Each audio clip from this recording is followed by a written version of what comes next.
You home?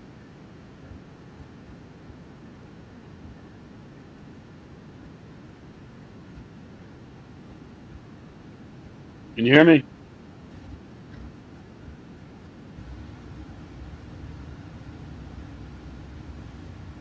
Islam, Islam, Islam, and welcome to another edition of the Moorish Light Continues. The Revolution is a podcast. Of course, we will begin with prayer.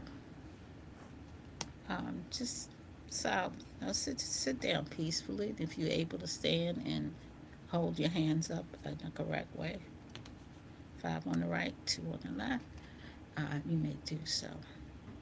Islam, Islam, Islam. Uh, Allah, the Father it's of the not. universe, the Father of love, Allow the Father universe, Father of love, truth, truth, peace, peace, freedom, freedom. and justice. Allah is my protector, my guide, and my God salvation and my salvation. by night By night and by day. and by day. Through his holy prophet, It was holy prophet, Drew Ali. Jehovah. Amen. Amen. Okay, so of course, our topic for today is act accordingly. Now let's go into our intro. Islam, Islam, Islam, and welcome to another edition of the Moorish Light, where the revolution is a podcast. We begin by giving praises to the Almighty God, Allah, the causeless cause, and the rootless root from which all things have come. We give honor to the last prophet in this dispensation, Prophet Noble Drew Ali, in the first, second, and third form. I give honor to Grand Sheikh John Given Zeal, who continued to build on the foundation of Prophet Noble Drew Ali. I give a special honor to my teacher, Grand Sheikh Richardson Dingle Eel, Prophet Noble Drew Ali III, who was with the founder and the reincarnated prophet and continued the work in D.C. Um, and establishing the Moorish Bureau of Vital Statistics. Um, I like to, and as well as his brother Grand Sheik Timothy Dingle Eel, they were our modern day Moses and Aaron. Honor to Marcus Messiah Garvey and the great emancipator Abraham Lincoln. Honors to Supreme Grand Sheik and Sheikess Prather Eel, Supreme Grand Sheikess Louise Dingle Eel, the noblest. Honorary Supreme Grand Sheik Thornhill and Sheikess Thornhill, and our current Grand Sheikess, National Grand Sheikess Tiffany Jones Spag. Islam and welcome to the Moorish Light, the Soul School, shining light, clearing up the confusion, and teaching the basic facts. Our objective is unity and manifesting the ultimate goal of the Moorish movement. We are not going to dispute Charters, who is the Supreme Grand Sheik. We are here to establish a basic foundation of the Moorish movement in love and understanding. And of course, since this is the Moorish light, it's only right that we define light.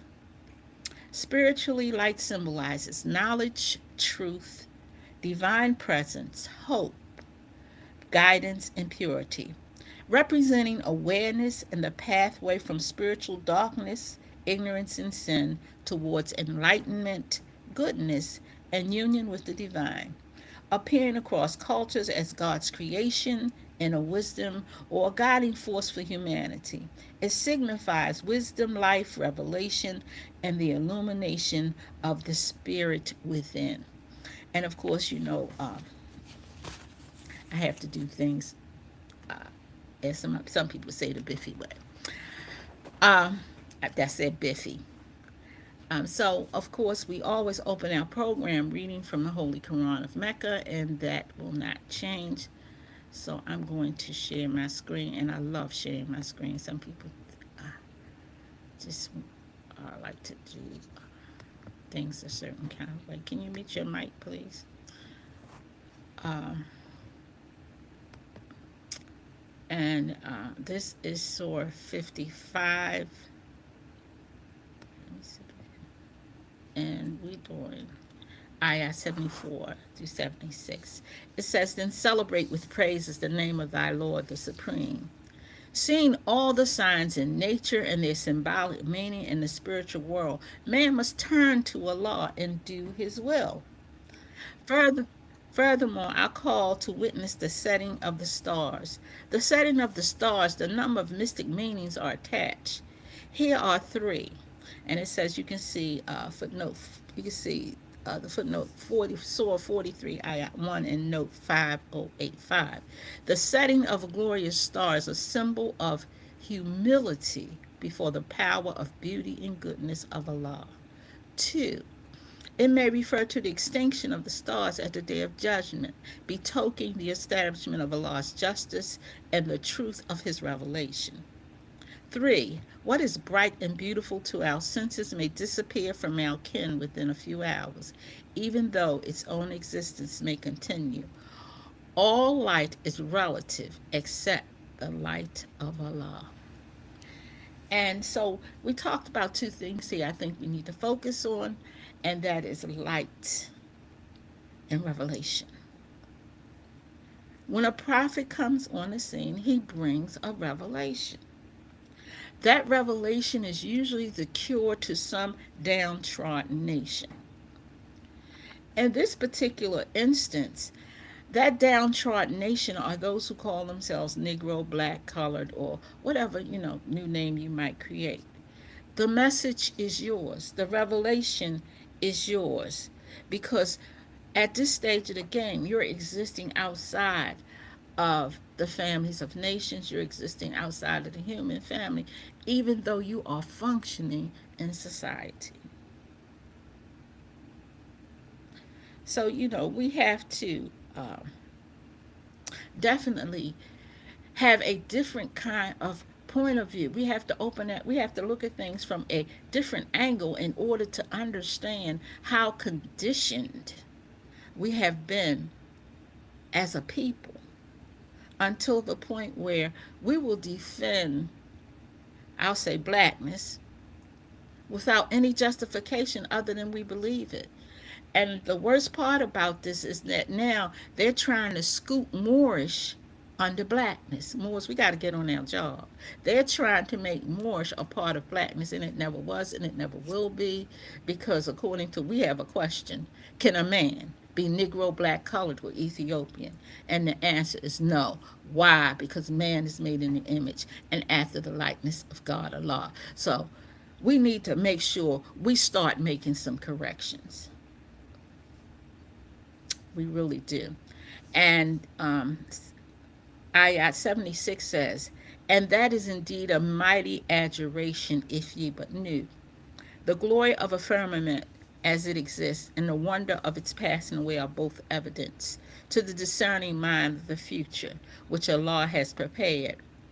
But this evidence can only be effective if men but knew and turned their earnest attention to it. So if we, and I have to speak to us as a movement, turn our attention to what the prophet has brought us and how we can apply it in the five disciplines of modern science, then we can change the conditions of ourselves, the conditions of where we live, the conditions of the nation, therefore the conditions of the world. It does rest on our shoulders if we understand the magnitude of what it is that we have and what it can accomplish for mankind in general. So we definitely need to uh, take a bird's eye view of what it is, of this revelation that the prophet has brought to us. So, our topic today is act accordingly. And so, we're going to cover a couple of things today. First, we're going to cover what is a divine constitution and bylaws. And this time, I'm not even going to bring up a document for you. I'm just going to uh, verbalize it for you. So,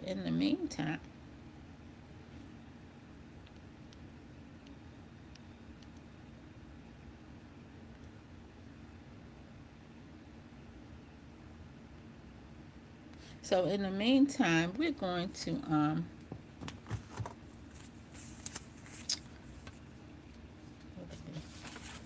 we're going to first go into what is a divine constitution and bylaws, because I think a lot of us in the movement, we read it every day, but do we have a clue what it actually means? Because when we say we're Moorish Americans, you are actually identifying with the principles, the goals of the Moorish Science Temple, not your man-made created ideology of Moorish science.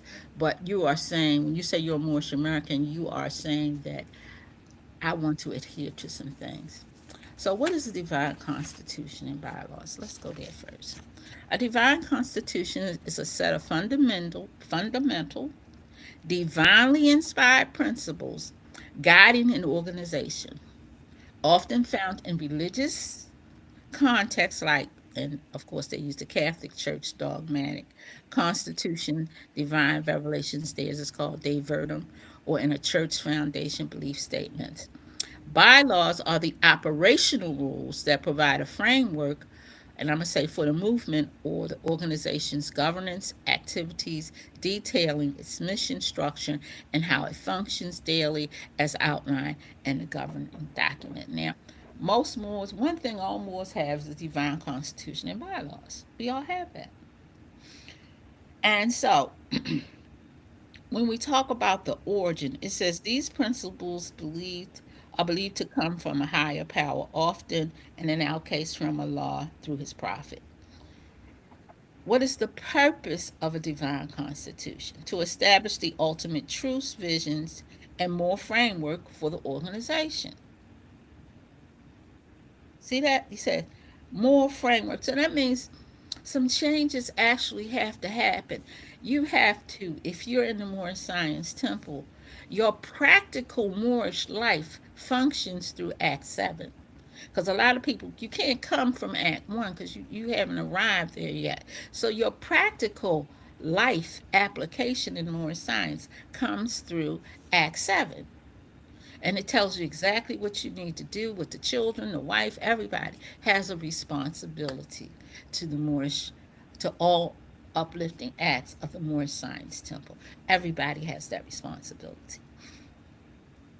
It says, and then it says to establish ultimate truths. So when we come to the education in Moorish science, we look at Act 6. Act 6 is that curriculum for more science, for lack of a better term. It is the curriculum because it takes us to purpose. It tells us why the prophet is sent, his purpose.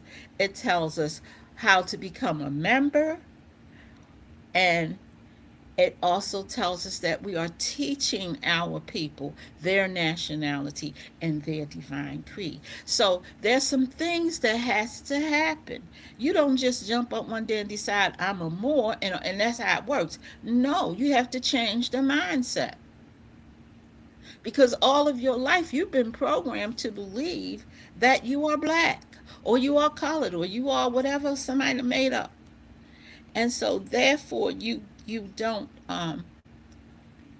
actually understand what being a Moor is because you can't bring your street principles or societal principles within the Moorish Science Temple structure and say you're functioning as a Moor if you are in violation of any of the 7 acts.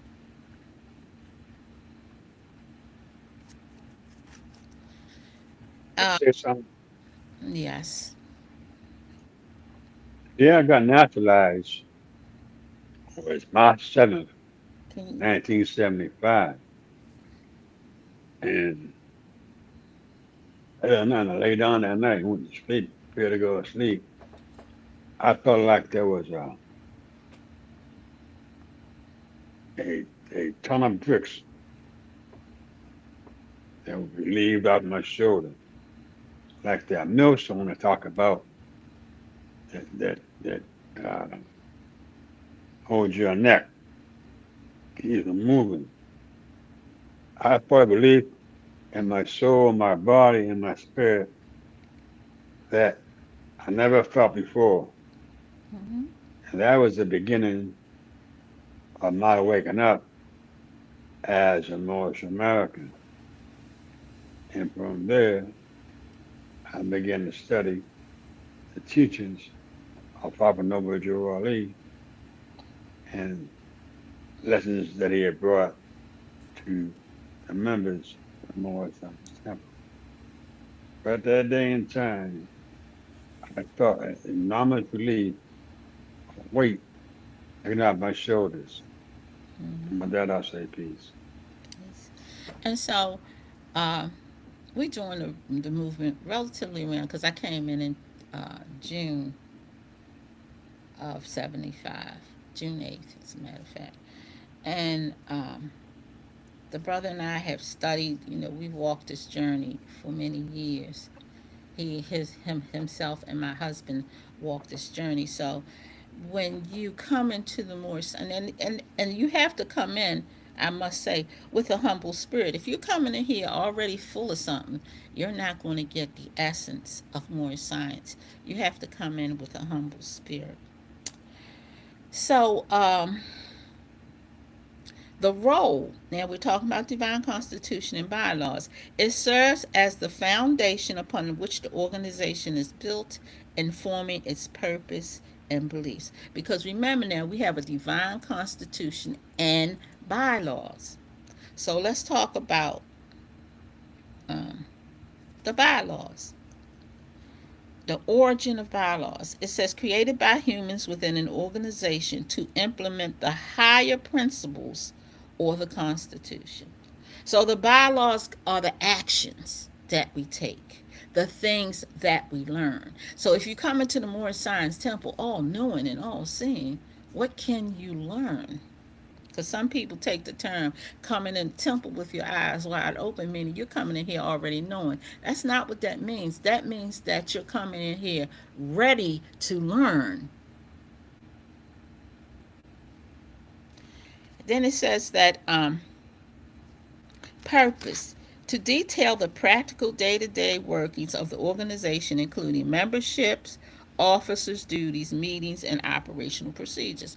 Now, when you get to Act 1 and Act 2, that's when you start seeing accountability for if you say you are a grand sheik or if you say you are a sheikist or assistant grand sheik, then you become obligated, not by choice, by carrying the title sheik or grand sheik's assistant grand sheik or sheik. You become obligated to become a law enforcer. It's not for show, it's to protect the movement as well as move the movement forward. You take on what is known as responsibility. It says role acts as a guide for how the organization functions, ensuring that its activities are aligned with its core principles. We see some things in our divine constitution like part and parcel of this said government. We see things like, and depending on what constitution, we might say part and parcel, but those are some lessons that have to be taught, which I'm not going to try to do that now because that's not the purpose of this show. Um, it says, by being a Moorish American, you're a part and parcel of government and must live the life accordingly. What does that mean? That means you take on it says somewhere where we are teaching our people to be better citizens. So that means your conduct becomes a role model for what more science should be. Not what you say out your mouth, but your conduct. And it's a lot of people. We are people. We like to pretend that we have something that we actually don't. So there are a lot of folks pretending to know more science, but in actuality, what you know is your research.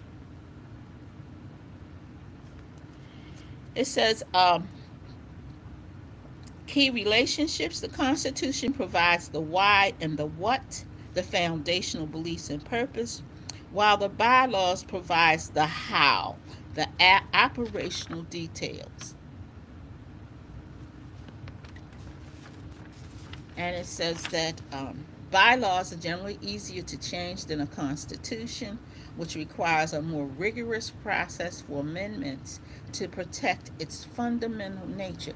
So, here in these modern days, we need to protect the fundamental nature of Moorish science because by us being so I'll say combative, so easily disputing what the prophet has laid, they sliding Moorish right under that black umbrella, and you sitting here running your mouth. Now we have to collectively come together and put a halt to this because black and Moorish are on diametrically opposed ends of the spectrum. It says bylaws. So I'm going to say in the Moorish Science Temple setting, both documents work together to create I won't say, I can say biblically sound and functional organization, or I could put the Quran, a Quranic sound and functional organization. Act. In context of the Moorish Science Temple of America, the Divine Constitution and Bylaws, an act is one of the governing articles outlining the core principles, responsibilities, and laws for its members. So if you have not walked through the Moorish Science Temple doors, if you have not proclaimed your nationality by the guidelines of the prophet, you are an embezzler, a thief. And see, embezzlers and thieves slide more science under blackness. Well, there's a sheriff and there's a new sheriff in town, man, and we're going to fix that. That's not going to continue to exist because it causes confusion, and more science is not based in confusion. So there are 7 principles here: empowerment, an act of empowerment, reason, practice, preservation, obedience, education, and entitlement. So I thought that this brief overview of what the divine constitution and bylaws is needs to be clearly understood, because all you folks sitting out here trying to give people bays and eels and days and days and eels and whatever else you coming up with need to cease and desist. Our job here is to uplift humanity. This is not a club. It's not. It does not function as the church functions. You don't come in and all of a sudden you holy. You know, you have to put some work in on yourself. You have to know yourselves. You have to put some work in order to move and function and grow in the Moorish Science Temple, Divine and National Movement. And it is a movement. It is not a temple, even though, because a lot of that's something else that's misconstrued. So in our lesson today, we're going to do some things. I have one thing that I'm going to do. I think I'll do that first. And I have a questionnaire. And if you're listening, I'd like you to write down numbers 1 through 10.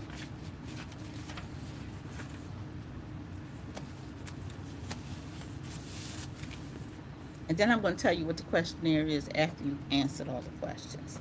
Question 1 says, do you still carry the so-called slave master's name?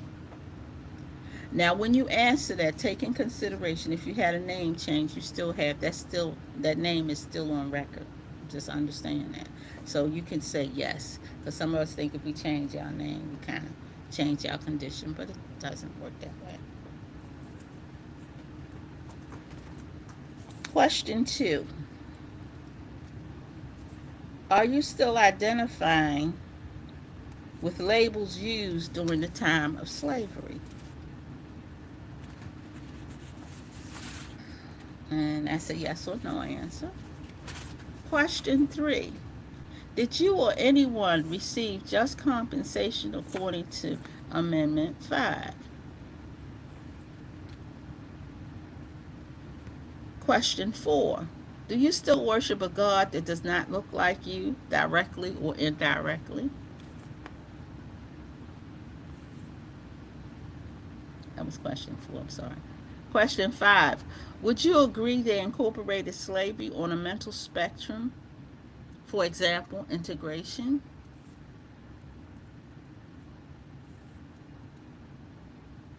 Number 6. Do you agree discrimination became a new issue instead of actual freedom?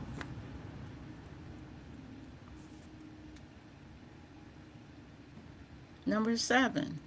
Do you equate imitation as equality?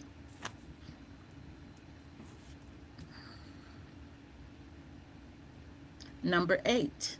Do you push an agenda of Eurocentric ideology considering yourself Greek and elite?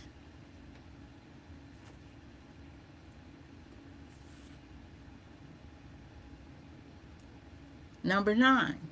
Are you rewriting history to make Black or African real? And number 10. Do you control anything in the system or just participate?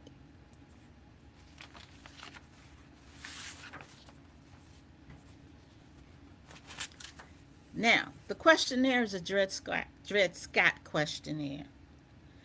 So if you got, you're actually comparing yourself to Dred Scott. So it's a Dred Scott questionnaire. So if you got more than, if you got 5 questions, yes, you're definitely in the same condition as Dred Scott, which means that things have not actually changed. So this is my sample. This is my sample questionnaire. I'm going to refine it. But I thought that would just be a fun thing to do because some of us think in our minds that we have actually arrived. And the sad part about it, we haven't arrived. Just things look brighter and, they got more glitter on things now. And they make it look more appealing to the senses, not to the reasoning, but to the senses. You know, the looking, we got to have the perfect feature. We can't old ugly. We gotta age beautifully. We can't age ugly. We gotta age beautifully. We can't have wrinkles in our skin anymore. We can't. Everything has to be so picture perfect until we've lost the essence of what beauty really is.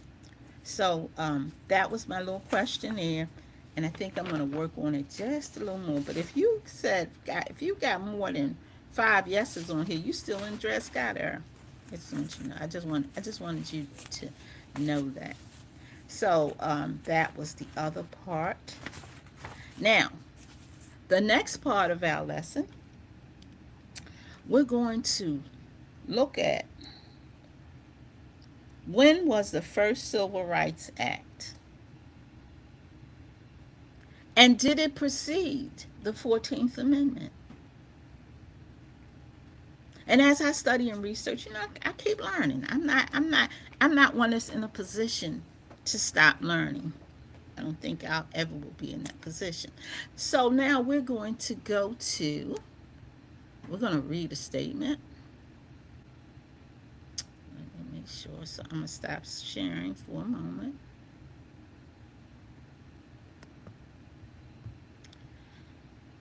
And okay, so Brother Jackson Bay, Sheikah Cool, Sheik Jackson Bay, what did you think about the questionnaire? You still here?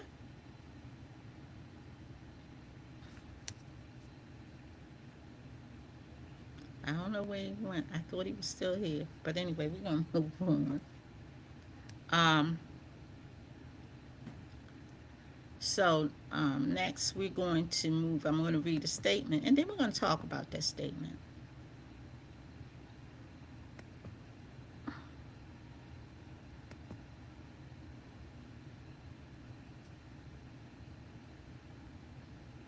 And the statement, this is the statement. It says, when a man has emerged from slavery by the aid of beneficent legislation, has shaken off the inseparable concomitants of that state, there must be some stage in the progress of his elevation when he takes the rank of a mere citizen. Let me read that again. When a man has emerged from slavery and by the aid of beneficent legislation has shaken off the inseparable concomitants of that state, there must be some stage in the progress of his elevation when he takes the rank of a mere citizen. And when he takes the rank of a mere citizen, I'm going to keep reading. Let me not interpret before I start reading. The rank of a mere citizen and ceases to be the special favorite of the laws when his rights as a citizen or a man are to be protected in the ordinary modes by which other men's rights are protected.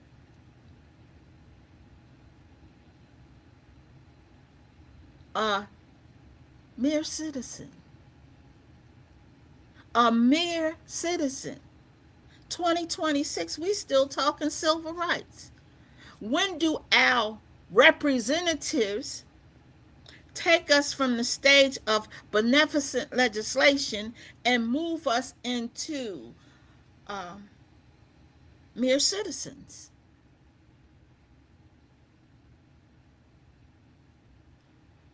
You have Congress, people who've been in Congress since 1987, and they've done nothing to further our agenda. And part of that might be because the spokesperson for the so called black folks is the NAACP, the National Advancement for Colored People. In 2026, we're still working on the National Advancement for Colored People. And yet we say we black. 2026. The document I'm reading from is a Supreme Court decision from 1883. Let me read that to you again because I really want this to register with you. When a man has emerged from slavery by the aid of beneficent legislation, has shaken off the inseparable concomitants of that state, there must be some stage in the progress of his elevation when he takes the rank of a mere citizen and ceases to be the special favorite of the laws, when his rights as a citizen or a man are protected in the ordinary modes by which other men's rights are protected.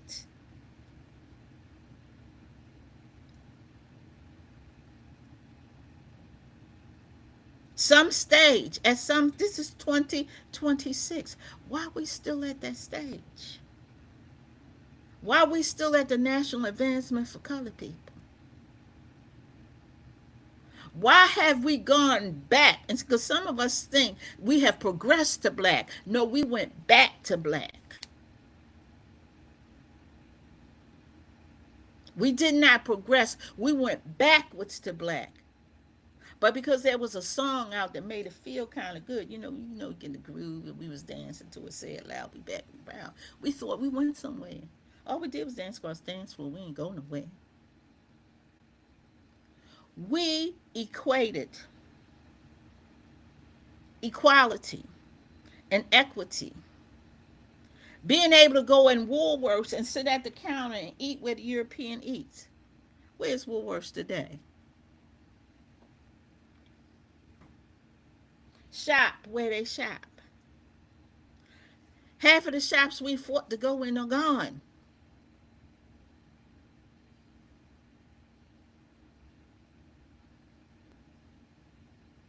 The rank of a mere citizen. So to make this understandable, especially for Proclaim Moorish Americans, I think I have to stop sharing this screen.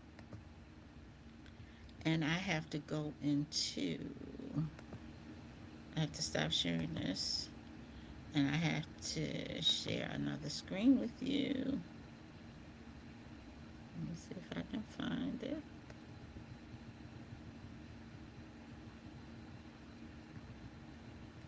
Where is it? Where is it? Where is it? No. I know I got it up here somewhere. Give me a second. Here we go. Yeah, there we go.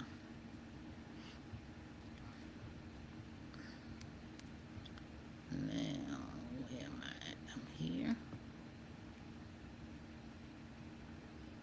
And I want to make sure that I share the right thing.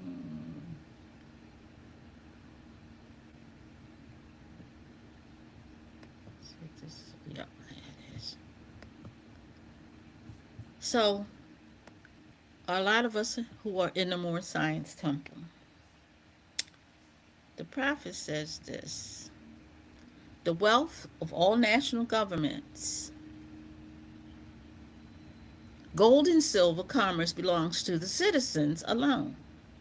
Without your national citizenship, by name and principles, you have no true wealth.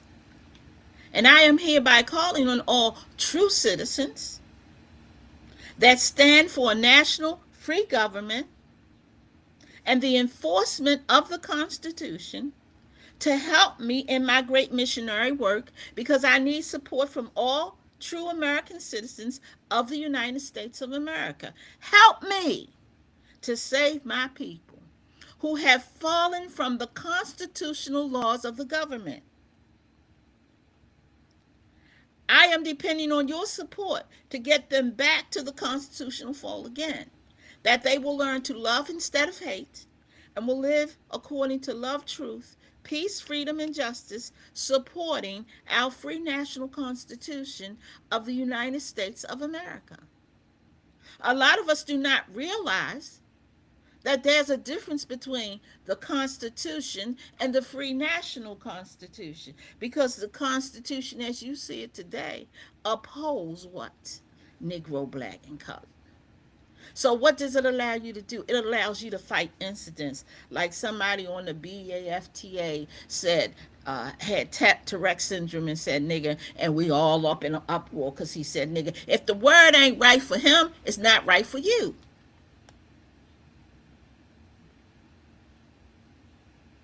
But we done made a whole scene out of it. Maybe we should understand the cause of why that is being said. What is the cause? Goes back to taking the rank of a mere citizen. Because when you take a rank of a mere citizen under your free national name, guess where Negro, black, and colored goes? Back into the slave history where it belongs.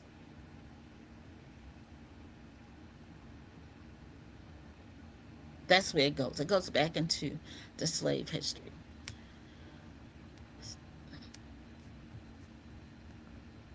So as I go through this, I hope that you are grasping what the prophet is saying we need to do.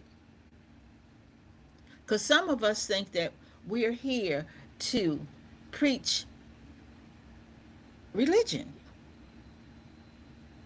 That's only one aspect of more science. We're here to uplift humanity. That's why it clearly states with us, all members must proclaim their nationality, not my nationality, because everybody's not a Moorish American. When you come into the Moorish Science Temple, you're coming to get a message to take home to your people of love, truth, peace, freedom, and justice. And to honor your forefathers.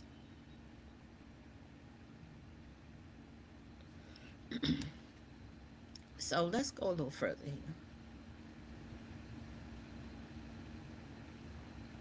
And I pray that I'm making sense, because it surely makes sense to me. But I had a discussion today. And I went to and AI is I think is about one of the worst things that has happened to us, because thinking is not happening. I was having a discussion. Somebody was trying to tell me that more meant black. No, no. No, that doesn't make sense. Because if Moor meant black, why would there be such a term as black or Moor? And you know me, I got to, I just can't help myself. But I'm gonna stop sharing this for a moment.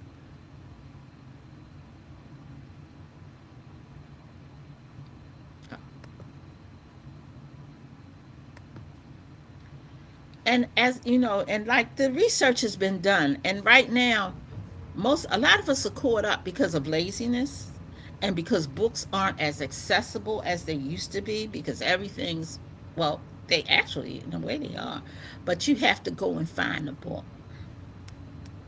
So let me see something here. I want to. Okay.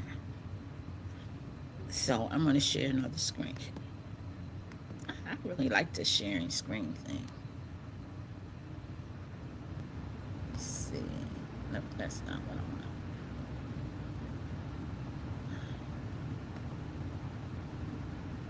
want. Oh, I didn't answer that question either, did I? I'm going to answer that question. I didn't forget. So I just looked up the term black or Moor. What's the definition of a black or Moor?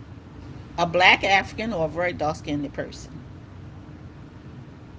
So you can't, if you take the black and up, to take that off, what you have is a Moor.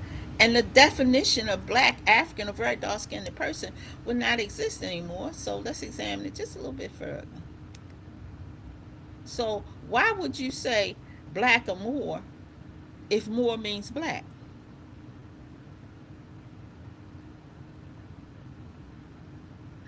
So, I did a little research, and, the term Moor goes all the way back to Phoenicians, and Moor and Phoenicians meant Westerners, which would be very logical because we inhabited the northwestern and southwestern shores of Africa. That would be very logical. And here you can see it's black plus Moor, two separate words. And of course, when the European gets hold of anything, he gonna define it to make it work for him. And when you see the Moorish statuettes and art and all that, they call that black or Moor. But let me see. It says the figures are often featured as dark or ebony colored figures, frequently shown as a servant or footman. So we have to be very careful when we start trying to challenge truth. Because, see, sometimes we think our belief and what we feel is stronger than truth. So, what did I say? I said I wasn't going to forget something. Guess what I did? I forgot it. But I'm going to get back to it. Give me 1 second. So, I'm just going to stop sharing this. So, if you take the black off of this, there's no longer a Negro or black African or dark skinned person. So let me uh,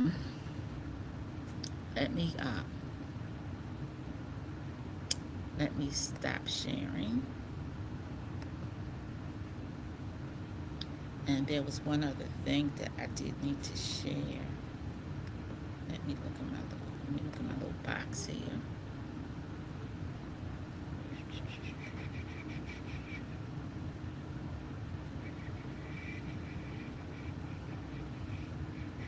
Oh, so my original question was, when was the first Civil Rights Act?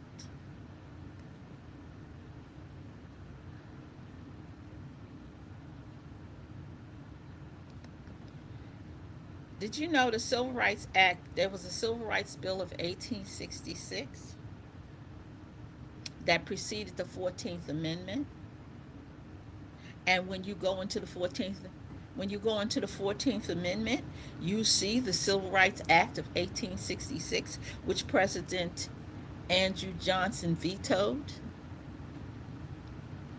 But because Congress had this hatred of Lincoln, they overrode President Andrew Johnson, who told the colored delegation, quote unquote, that we had a national guarantee that could not be revoked, and all they wanted was the right to vote. And we're still singing that voting, we're going to vote something in the office. Well, I've been here 70 something years. I ain't seen you vote nothing in yet. I haven't even seen you vote for a representative who wants to do anything different than what's already going on.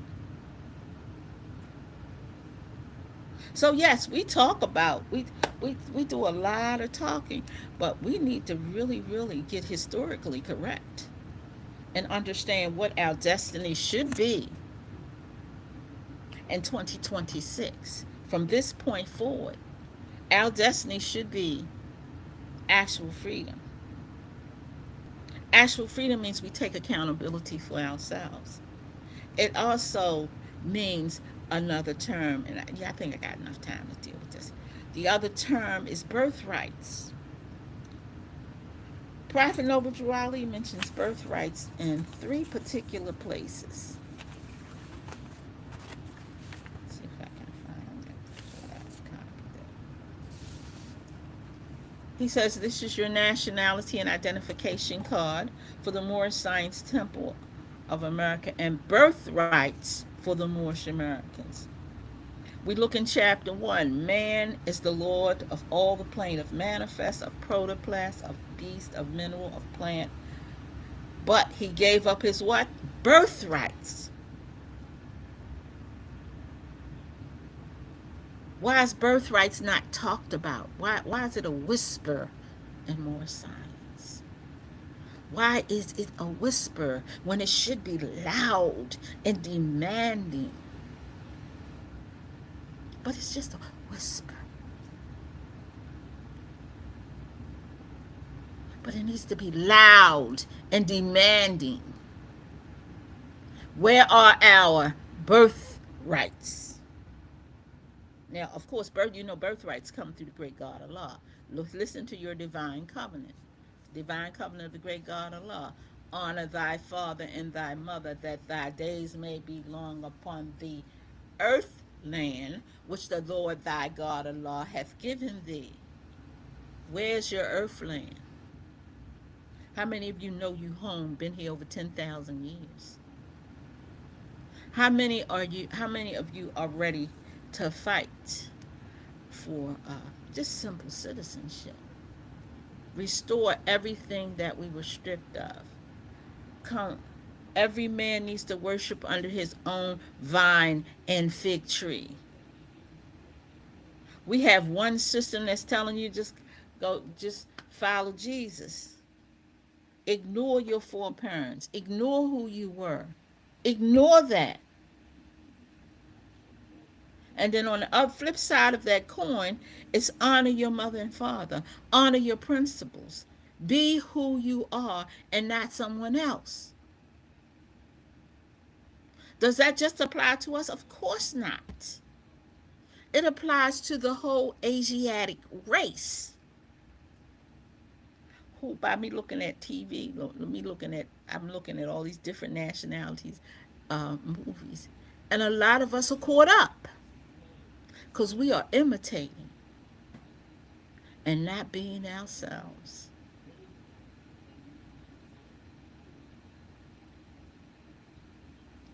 But again, the Supreme Court decision says there comes a point in time after all this beneficent legislation that you take on the rank of a mere citizen, and your rights are protected like everybody, all other citizens. That's what it says. So, so we have the Civil Rights Bill. Let's see if we can look at a little bit more of this.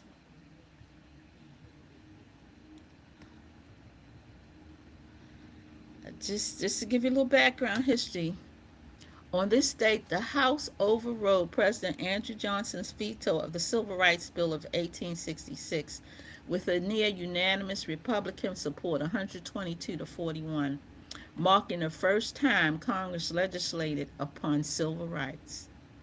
Now, in 1860, so when you look at Act 6 and it says 1779 to 1865, now you should understand why. Because see, some people don't see the prophet as a historian, and yes, he is. It says that Congress legislated civil rights first introduced by Senate Judiciary Chairman Lyman Trumbull of Illinois. The bill mandated that all persons born in the United States, with exceptions of American Indians, were hereby declared to be citizens of the United States. The legislature granted all citizens the full and equal benefits of the law proceeding for the security of person and property.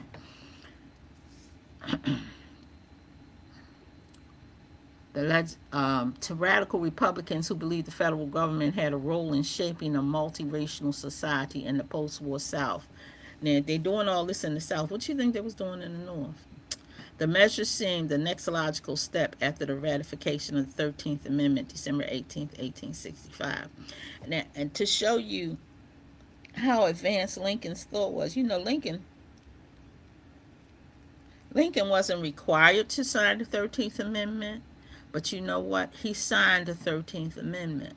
But when he signed the 13th Amendment, guess what was in his mind? His initial proclamation of 1860, September 22nd, 1862. His compensated proclamation of December the 1st, 1862. The supplemental proclamation of January the 1st, 1863. Proclamation of Amnesty and Reconstruction of 1863. So when Lincoln signed the 13th Amendment, the one you see today does not support what he signed into law. And until we stop and evaluate, Can I say something? sure you may. You got Uh, 3 minutes here. Go ahead. 5 minutes. okay. You mentioned the proclamations and also the 1320. And when Lincoln signed that bill, Lincoln said that this substantially ends the job. Mm-hmm. So there was no need of Reconstruction. There was no need of civil rights. All that we fought and died for was already engrossed in all these proclamations. Mm-hmm. But he knew it would take time because he said the people's habitual train of thought would be greatly disturbed. So he gave him 37 years in which to complete this job. And if you take 1863 to 1900, that gives you 37 years. Mm-hmm. And he also said some will be satisfied with it, others won't. And he knew it was going to be a hard job, a hard nut to crack. And this is why he suggested patience. And that patience came in the 37 years in which people's minds would be elevated to the point where they will accept all the proclamations in conjunction with the 1320. Thou say peace. Yes, and that is definitely how that should have went. And it's you, see, that's why the prophet brought a divine and national movement, so that we can handle our business from both ends of the spectrum. So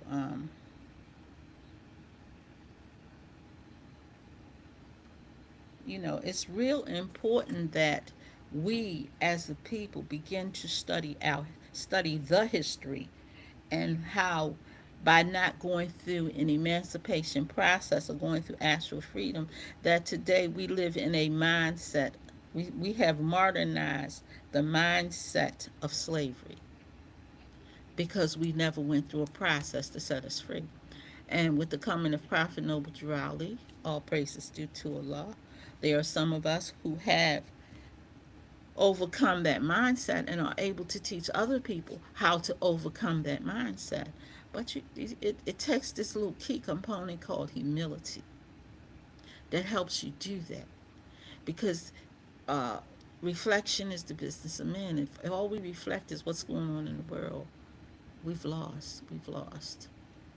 So I'm hoping and praying that you have learned something from today's program, and of course we will follow through with this next week. And I invite you to join me for divine and national instructions on Sundays from 10:15 to 11:45. You can join our Zoom link and participate in the class. We My job is to teach. Has been my job since I've been in the Moorish Science Temple, is to teach and fortify soldiers to prepare to fight. I prepare soldiers, but if y'all quit on if y'all quit training, I don't know what to say. I can't do anything.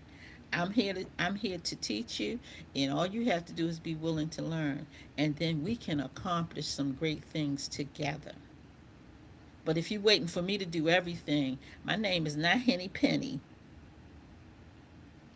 I am not Henny. And I mean, numerous occasions I've asked for help, and people say they're going to help but never show up, and that's a problem. Let's keep it 100% real. But you want me to show up for you? Mm. Well, anyway, guess what? It's going to be done in a conflict that cannot be told in words. So, of course, I invite you to join us for Holy Night, 8 to 10, 1055 North Milton Avenue or 2900 West Pressman Street. Sunday school from 12 to 2, 1055 North One Milton more Avenue. thing, if I may. You got like 30 Years seconds. ago, 30 seconds then. years ago, they teaching Lincoln's birthday. However, they changed it, took that away, and incorporated what they now call President's Day. Mm-hmm. Like the old saying goes, out of sight, out of mind. And this is why we don't hear much about Lincoln, other than the fact all he wanted to do was save the Union. And that Union was an agreement between 35 Boers and 28 Anglo-Saxons. And with that, I'll say peace. Yes, and for all my fellow sisters and brothers who have joined me on Facebook Live, I appreciate you and I thank you. And it is time for me to get ready to close out. So please remember to join me next week. Um, Remember, embrace the prophet, embrace Allah, embrace divine and national, embrace one another, and embrace the mission. And once again, I thank you and appreciate you for allowing me to bring to you the Moorish Light continues. The revolution is a podcast in love and understanding. Peace and love. Till next week.